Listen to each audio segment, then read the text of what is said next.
Realmente, él no se veía muy distinto de tantos otros políticos, pues muchos de los políticos estaban en su nómina o aceptaban su dinero, y él no se consideraba peor que muchos de ellos. Se consideraba un gran hombre y su dinero le permitía hacer realidad sus fantasías exóticas y excéntricas de animales salvajes y chicas jóvenes, tal y como lo hacía. Ahora intentaba hacer realidad la fantasía de convertirse en presidente de Colombia. Escobar pronto descubriría que su popularidad no llegaba hasta la capital, la ciudad de Bogotá. Como tantos de los que se crean para una elección. El candidato a la presidencia, Luis Galán, denunció los lazos de Escobar con el negocio de la cocaína, y el ministro de Justicia, Rodrigo Lara Bonilla, inició medidas enérgicas contra las contribuciones electorales provenientes de las drogas. En enero de 1984, expulsaron a Escobar del Congreso. Su carrera política había acabado, pero no estaba dispuesto a marcharse tranquilamente. 3 meses después, mandó asesinar a Bonilla. Lo hicieron en la forma típica del cártel. 2 en una motocicleta, 1 con una ametralladora. La moto se acerca a la limusina de Rodrigo Lara Bonilla, parada en un semáforo, y el tipo de atrás saca la ametralladora, vuela la ventanilla de atrás y le vuela la tapa de los sesos. La gente se dio cuenta de que aquel hombre se acababa de cargar a un miembro del Consejo de Ministros. La muerte de Bonilla fue un gran paso en la escalada de terrorismo que realizó Escobar para poner a Colombia de rodillas. Mientras Colombia luchaba contra el terrorismo subvencionado por las drogas, los Estados Unidos reñían su propia guerra contra el narcotráfico. Pronto Escobar se enfrentaría a una nueva amenaza y respondería con una oleada brutal de terror.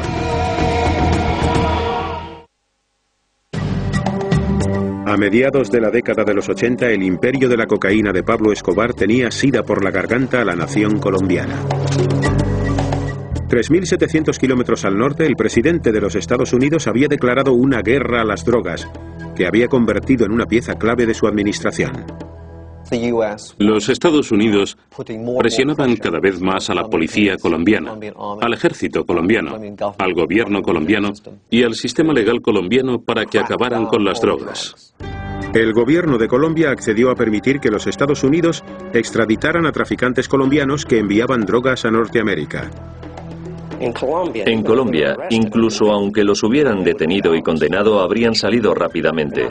Y no solo eso, también hubieran podido dirigir sus organizaciones mientras estaban en prisión. Sabían que no podrían comprar su camino a la victoria o a la libertad en los Estados Unidos, y que si los arrastraban ante un jurado norteamericano, los juzgarían y condenarían y los meterían en una auténtica cárcel, y eso acabaría con su negocio. Tenían una máxima que rezaba: mejor una tumba en Colombia que una celda en los Estados Unidos.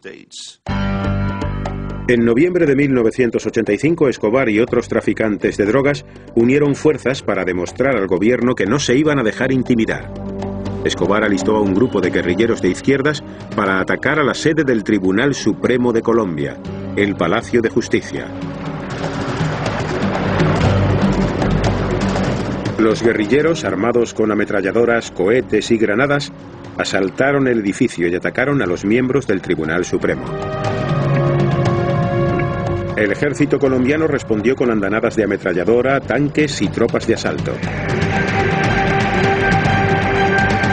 Durante el asedio de días de duración murieron 97 personas, incluyendo 11 de los 24 magistrados del Tribunal Supremo. El ataque al Palacio de Justicia constituyó otro hito en la historia de Colombia. El impacto fue a largo plazo. Aterrorizó al Poder Judicial. Eliminó del corazón de la judicatura a toda una serie de magistrados que eran hombres buenos, valientes y morales. Los guerrilleros también destruyeron los documentos de extradición. Vendieron al pueblo de Colombia la idea de que el terrorismo estaba causado por la extradición. Al año siguiente, el Tribunal Supremo de Colombia invalidó el tratado que permitía la extradición. Pero pocos días después fue restablecido por el nuevo presidente de Colombia, Virgilio Barco. Pablo Escobar temía de nuevo que le enviaran a los Estados Unidos. Construyó casas seguras por toda Colombia y consiguió mantenerse un paso por delante de la ley gracias a los soplos de agentes del gobierno en su nómina y de sus leales seguidores campesinos. Alertaban a Escobar tan pronto como veían un helicóptero. En cuanto veían un camión de la policía que se aproximara a la zona, dándole tiempo de sobra para evitar la detención. Recuerdo una vez que había 2 helicópteros volando sobre el edificio buscándole. Mientras que cualquier otra persona habría salido corriendo del edificio presa del pánico, Pablo no salió hasta que se peinó y se afeitó. Después de más de 3 años de fuga, Escobar intentó cerrar un trato con el gobierno colombiano en 1989. Se entregaría con una condición: que no le extraditarían a Estados Unidos. El gobierno rehusó. Pablo no estaba dispuesto a aceptar aquella respuesta.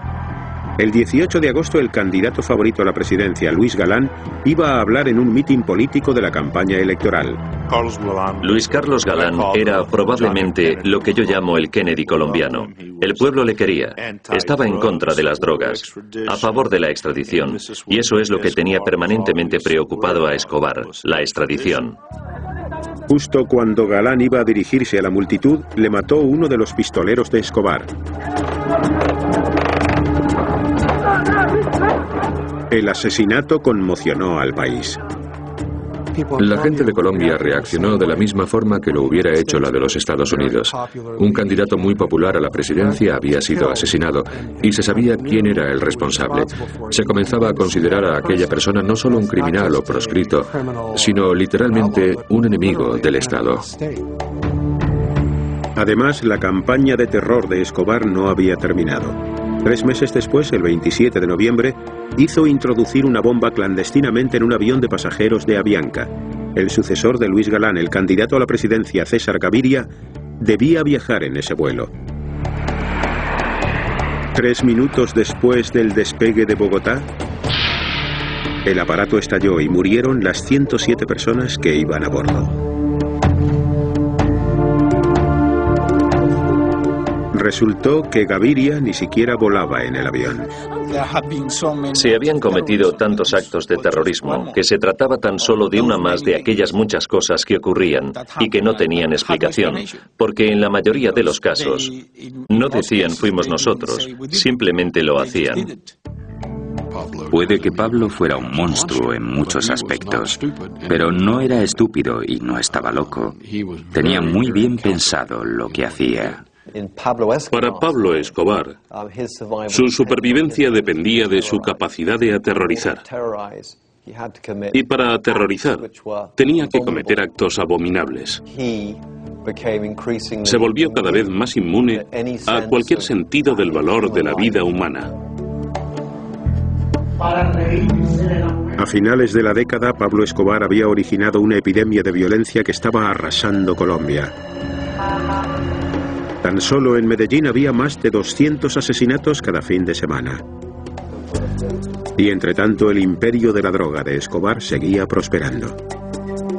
En 1990, la revista Forbes señaló al narcoterrorista de 40 años como una de las personas más ricas del mundo, con un valor de aproximadamente $3.000 millones. Pero también había otra lista: los narcotraficantes más buscados de Estados Unidos. Pablo Escobar se enfrentaría pronto a una unidad militar de élite creada con un solo objetivo: cazarle. Para 1990, el narcotraficante multimillonario Pablo Escobar se había convertido en el hombre más temido de Colombia y en el criminal más famoso del mundo. En respuesta, el gobierno colombiano formó un equipo especial de operaciones conocido como el Bloque de Búsqueda. Su misión: acabar con Escobar.